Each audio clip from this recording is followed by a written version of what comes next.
আমি যদি নির্বাচন করি কামরুল হয়ে প্রত্যেকটা মানুষ করতে হবে।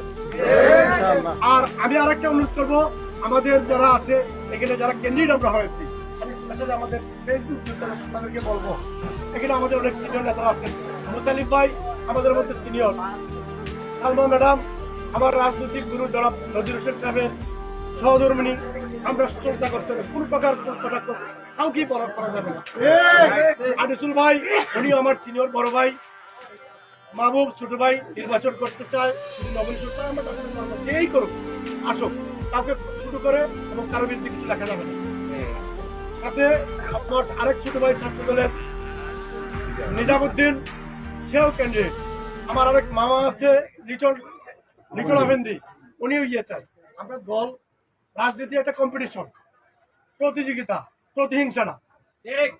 এই প্রতিযোগিতায় যাকে দল নির্ধারণ করবে, ভারপ্রাপ্ত চেয়ারম্যান যাকে দায়িত্ব দিবেন, দল যাকে দায়িত্ব দিবে, আমরা তার সাথে নির্বাচন করবো নাকি? আমি আর বক্তৃতা দেবো না, আমি আজকে অসুস্থ হয়েছি, আমি জানি না কেন আমার